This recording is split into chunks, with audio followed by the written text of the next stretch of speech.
How many of you ever felt rejected or lost in love? Okay. It was 2016. I went to a bar. And in that bar, there was a guy standing randomly. And we had eye contact and then flirting a little bit. So he asked my age. I said it. And he was 12 years younger than me. And I thought, okay, puppy, you're not my type. So, but at the end of the evening, we kissed a little bit and I went back to my house. But later on, he was super persistent in getting to know me. So he texted me all the time and I was like, okay, puppy, go away. But still, he appeared to be very nice, kind, masculine. He really made me feel like a woman. So after 6 months, I finally said to him, okay, let's try to have a relationship. So we started it. Back then, I was living in Amsterdam with my 2 kids. I'm a single mom. I'm divorced already in 2010. So my kids were 6 and 8 years old. So I was very, very shy in, inviting a man in my life. But he appeared to be a very kind man, also for my kids. So I was super happy in love. But were there red flags from the beginning? Hell yes. Did I ignore them? Absolutely. But I thought we can change him, things will be better in the end if he does this and that and that. So, we, after a while, he moved in with me and then we decided to buy a house in Den Haag. So it was his first house actually. And back then I had a very good job as a commercial director at a firm. So, but when we moved to Den Haag, I found like, I'm not so happy in this job anymore. I actually want to quit. I want to start for myself. I want to become a love and dating coach because you know what? I'm having such a great relationship myself. I see so many women struggling in love, So what I want to do is work with the attachment styles and patterns and red flags because look where I am in my life now.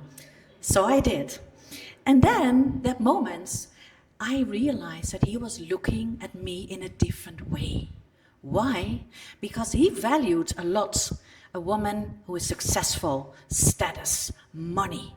So at that point, that time in my life, I wasn't successful. I was starting my own business, so I didn't have any money and no clients back then.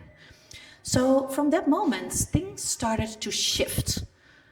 Not in one day, but gently, slowly. And from that moment, I felt from the pedestal. And he started to ignore me a little bit more. And I was like, okay, I need to do more my best. I need to keep the vibe alive, the vibe that we had from the beginning. But nothing worked, actually. So it went worse and worse. I started to lose myself completely in the relationship, especially when COVID kicked in.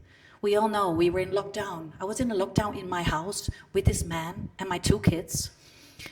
And he gave me the silent treatment, and my kids were tiptoeing in the house. So I felt like, okay, I cannot handle this situation anymore. I have to make a choice because after months, nothing changed. So I said to him, it's maybe you can live somewhere else, which he did.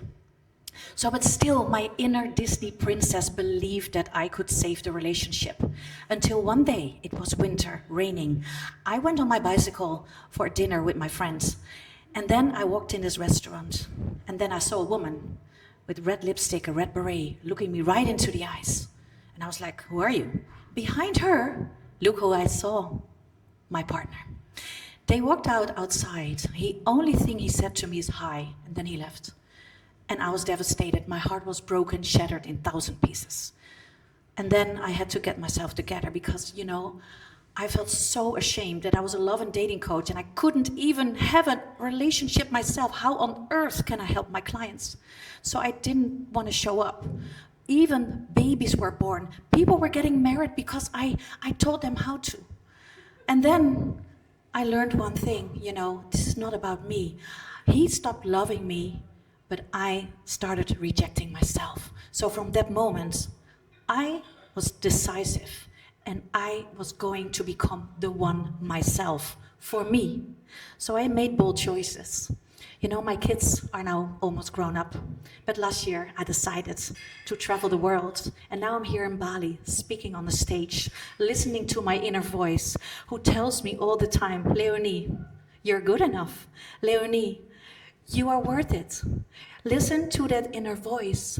Don't lose yourself ever again to someone who doesn't value you. So that is the biggest lesson I learned in my life, and that's what I'm teaching every single day, how to become the one. And you know what? It feels so liberating to finally live the life that I'm meant for. And I can be a great example for my kids who are back in the Netherlands. They know that mommy is living in Bali. They will visit me this July, and I'm super proud of them. And I'm proud of myself that I finally choose me. So remember, always listen to your inner voice and choose yourself, no matter what.